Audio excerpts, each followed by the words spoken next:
Otep à tous, bien-aimés frères et sœurs. Les combats ont repris ce matin avec une très forte intensité. Depuis que les troupes ougandaises ont quitté Bunagana pour aller vers Sake et Goma et renforcer les troupes rwandaises et leurs alliés terroristes, ça chauffe en ce net moment, notamment sur l'axe Windy. Vous avez plusieurs, les terroristes du M23 et les terroristes de l'armée rwandaise ont attaqué ont lancé plusieurs fronts d'attaque. Il y a eu une attaque à Mabenga, à Kishiche, à Goroba, à Kasoko, à Mubirubiru. Donc, ils ont fait, c'est-à-dire que ils ont lancé plusieurs attaques simultanément pour prendre au piège, si vous voulez, les Wazalendo et l'armée congolaise. Maintenant, l'autre situation qui se passe, ce qu'ils ont fait aussi, c'est qu'ils ont lancé un obus. Ils auraient, je dis ils ont, parce qu'on n'a pas mené l'enquête. Personne ne sait ce qui se passe dans le camp de l'ONU. Ils auraient lancé un obus à Nyanzane, là, dans la base des forces onusiennes. Maintenant, regardez ce qui se passe. Ils lancent un obus. Il n'y a pas d'enquête parce que personne ne peut rentrer là-bas. Qui ne vous dit pas qu'ils ont fait trouvé un moyen pour faire une détonation et faire croire dans la ville de Nyanzae que ils ont été attaqués par les terroristes. Les terroristes vont les attaquer avec un obus. Ils ne viennent pas chez eux, ils les attaquent. Ils envoient seulement un seul obus. Et vous savez ce que fait maintenant la MONUSCO? La MONUSCO est en train de déplacer les populations de cette ville. Regardez ce qui se passe maintenant. Je vais vous expliquer. Les Nations Unies occupent chaque fois des villes et ils font le même scénario. C'est-à-dire que ce qui est en train de se passer, c'est d'une criminalité, mais alors, qui dépasse les bornes. C'est-à-dire que ce sont des monstres, ces Nations Unies. Ils occupent une ville. Les Rwandais, soi-disant, lancent un obus dans leur base. Il n'y a pas une enquête qui est ouverte. Eux, ils ne ripostent pas. On lance un obus. Eux, ils sortent. Ils viennent demander à la population, libérez la ville. Allez-y, libérez la ville. Allez-y vous cacher. On va trouver un camp pour vous. On va vous placer quelque part.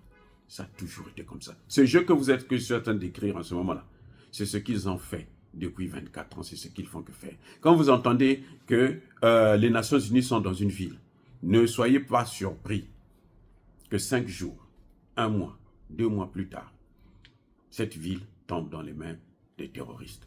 Comment ne pas dire que ce sont eux-mêmes les terroristes? Comment ne pas dire qu'ils travaillent avec le Rwanda? Voilà le grand problème que le Congo a. Mais qui peut comprendre ça? Est-ce que Tshisekedi comprend ça? Est-ce que Tshisekedi est entouré des responsables qui lui donnent ce secret aussi simple que ça? On occupe la ville, on déclare que nous avons été attaqués, et maintenant ce qu'on fait, c'est qu'on appelle, on demande à la population de partir, et on laisse le champ libre aux terroristes de venir. Et on vient par la suite pour dire, nous on ne peut pas vivre avec les terroristes, nous on ne collabore pas avec eux, nous aussi on doit se déplacer. Ils prennent leur camp, ils amènent dans une autre ville qu'ils vont occuper, le temps que les Rwandais se préparent pour venir occuper cette ville-là aussi, ainsi de suite. Ce jeu-là, on a tout compris. Si Tshisekedi n'a pas compris, nous on a compris. Et quand ils sont attaqués, il n'y a jamais eu de morts. Les morts, c'est seulement quand ils envoient un obus au milieu de la population. Crime de guerre, bien sûr. Hein? Bon, ils sont déjà dans le génocide, donc même s'il y a crime de guerre, c'est pas trop grave.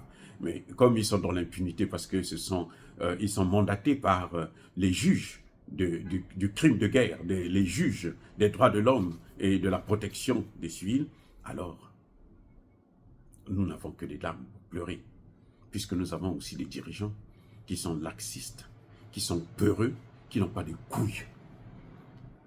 Les dirigeants vauriens. Je suis désolé de le dire, mais c'est ce que nous voyons. Voilà comment les Nations Unies sont en train de petit à petit de céder l'est du Congo démocratique au Rwanda. Et on va nous dire que le Rwanda c'est une force. Le Rwanda, on vous attaque, vous ne ripostez pas, vous allez prendre des populations qui sont paisibles dans leur village, avec leur misère, puisque leurs matières premières sont pillées systématiquement par les Occidentaux, et vous les demandez de partir, de déménager, de laisser tout là. Les pauvres, quand ils vont, ils sont à la Belle Étoile, et les Rwandais font la fête dans la ville. 2 jours plus tard, ils sont là, ils dansent. Et ceux qui ont refusé de partir, on les prend, on les égorge tranquillement, et la communauté internationale ne voit pas ce crime contre l'humanité comme par hasard. Elle est aveugle. Non, ce jeu-là doit s'arrêter. Ce jeu doit s'arrêter. C'est pour ça que vous n'êtes pas surpris que 19 ans des soldats pakistanais, ils repartent. Ils ont seulement laissé toute une marmaille d'enfants que les mamans vont, malheureusement, nos sœurs vont prendre en charge seules. Et eux, ils seront partis après avoir tué 18 millions de pauvres noirs. C'est ça, la vie que nous sommes en train de voir, notamment dans l'Est. On est surpris que Goma ne soit pas pris encore, parce qu'il continue à résister, mais c'est jusqu'à quand? Jusqu'à quand? Puisque l'armée congolaise elle-même, elle est corrompue, elle est complice, c'est bourré de traîtres. Du premier au dernier. Ceux qui font le travail, ce sont les Wazalendo. Quand les Wazalendo prennent une ville et donnent à l'armée, vous apprenez quelque temps après, les Wazalendo sont surpris de savoir que non, il faudrait revenir ici parce que le M23 a repris la ville dans les mains de l'armée, d'une armée. Mais ça dit que c'est triste. C'est triste. C'est triste d'en parler, c'est triste de savoir que l'homme noir, le Congolais en particulier, et quand je parle de Congolais, je parle du vrai Congolais, c'est-à-dire que le Congolais du Congo-Brazzaville et le Congolais du Congo-Kinshasa, ce sont des minables qu'on peut acheter même avec un bonbon.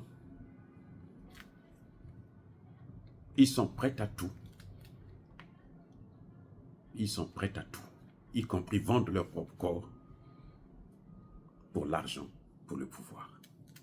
C'est pour ça que la guerre au Congo-Brazzaville continue, et au Congo-Kinshasa plutôt, continue de durer. Au Congo-Brazzaville, il y a des Rwandais qui sont là, qui sont prêts à rentrer à Kinshasa. Pour attaquer Kinshasa, il faut être à Brazzaville. Vous avez les Rwandais au Congo-Brazzaville, vous avez les Rwandais au Centrafrique, vous avez les Rwandais à l'Est. Que les Congolais sachent que ce qu'ils sont en train de faire là, ça va se retourner sur eux-mêmes. Regardez la Côte d'Ivoire. Les Ivoiriens. La Côte d'Ivoire était le pays qui soutenait le plus la déstabilisation de l'Afrique. Houphouët-Boigny a passé tout son temps à faire ça. Les Ivoiriens étaient fiers de lui. Jusqu'à alors d'ailleurs. Ils n'ont pas encore compris. Regardez ce qu'ils sont en train de subir. Ce sont les conséquences divines du comportement des Ivoiriens eux-mêmes.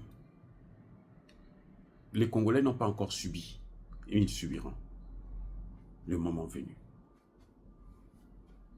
Nous faisons notre part en lançant un cri d'alarme pour faire comprendre à tout le monde qu'il faut faire attention. Relevez-vous, que ce soit au Congo-Brazzaville ou au Congo-Kinshasa, parce que s'il y a une déstabilisation au Congo démocratique, à Kinshasa, La ville de Kinshasa, c'est 20 millions d'habitants. Le Congo, l'ensemble du Congo, c'est 5 millions d'habitants. S'il y a une déstabilisation seulement à Kinshasa, le seul endroit là qu'ils vont partir, c'est au Congo-Brazzaville. Parce qu'il faut traverser là, le fleuve là. Un bon nageur traverse le fleuve Congo pour se retrouver de l'autre côté. Et vous n'allez pas pouvoir les arrêter. Même si vous mettez la petite armée de merde là qu'il y a au Congo-Brazzaville, vous n'allez pas pouvoir arrêter l'hémorragie qui va venir. Donc ça va déstabiliser tout le Congo-Brazzaville. Que les Congolais sachent que nous n'avons pas intérêt à ce que le Congo-Kinshasa puisse être déstabilisé comme ça est en train de se passer là. Parce que quand ça va dépasser les bornes, ça va atteindre le Congo-Brazzaville et ça arrivera même jusqu'au Gabon. Ça arrivera même au Cameroun. Vous allez voir comment la déstabilisation sera complètement totale en Afrique centrale. Et vous n'allez pas dire que vous ne saviez pas. Je sais que quand je parle comme ça ne plaît pas à beaucoup, notamment au Congo-Brazzaville, surtout les hommes politiques. Parce qu'ils ont l'argent, ils ont tout, ils ont le pouvoir. Mais quand ça arrivera, même l'argent là, vous allez oublier là où vous avez caché ça. Le pouvoir vous échappera des mains parce qu'on ne peut pas contrôler une population en débandade et affolée, terrorisée. Comme ça se passe aujourd'hui au Congo. Je dis seulement, là je parle seulement de Kinshasa. Si Kinshasa est déstabilisé, là, le Congo-Brazzaville sera affecté à 100%. Et l'ensemble du territoire congolais sera affecté. Vous n'allez pas les expulser. Comme on faisait là, expulser les Congolais, vous n'allez pas pouvoir les expulser. Vous n'allez pas pouvoir les expulser et vous allez perdre le contrôle de la situation. C'est maintenant que les responsables doivent prendre leurs responsabilités, que chacun doit prendre ses responsabilités pour faire en sorte que le Congo ne tombe pas dans les mains des Rwandais. Les Rwandais, ce sont des tueurs, des génocidaires, ils l'ont prouvé. Et celui qui est derrière ce grand génocide-là, Kagame, en connaît trop, puisque c'est lui qui a donné l'autorisation de bombarder l'avion d'Abiyarimana, qui est en train de négocier avec les Tutsis. Et oui, maintenant nous savons qu'ils étaient en négociation. Ils ont court-circuité ces négociations parce qu'ils voulaient prendre le pouvoir. Et voilà ce que ça donne. Et les Occidentaux, ce serait une bonne chose pour eux que l'ensemble du continent africain soit déstabilisé. Et c'est ça leur objectif. Parce qu'ils veulent balkaniser le Congo démocratique et le Congo-Brazzaville, on va en faire une bouchée. Une bouchée. Est-ce qu'on a une armée là? Je sais pas, c'est pas une armée. On les a vus au Centrafrique, comment ils ont échoué. Ils ont été même chassés pour incompétence. Je vous rappelle, hein, c'est pas moi. Ce sont les Nations Unies qui le disent. Et ils avaient qui à leur tête? Le général Mokoko. Oh, ok. Donc, ça suffit. Je ne vais pas aller plus loin. Les amis, je crois que je voudrais seulement vous montrer comment les Nations Unies sont impliquées, sont en train de vendre, hein, donner le Congo aux Rwandais par des techniques bien sophistiquées que quelqu'un qui a travaillé aux Nations Unies peut facilement comprendre. Or, dire cela, c'est inciter à la haine ou à la violence, non, il y a pas colère. Soyez bénis, je persiste et je signe. Soyez abondamment bénis par le Dieu des Kémites et par nos ancêtres angélisés. Mais que tous ceux qui persécutent le continent africain, le pillent et le déstabilisent, qu'ils soient noirs, blancs, chinois, arabes, juifs, indiens ou qui qu'ils soient punis, maudits, foudroyés, neutralisés, écrasés, effacés par le Dieu des Kémites et par nos ancêtres angélisés. Vive l'Afrique éternelle, j'ai dit et j'assume.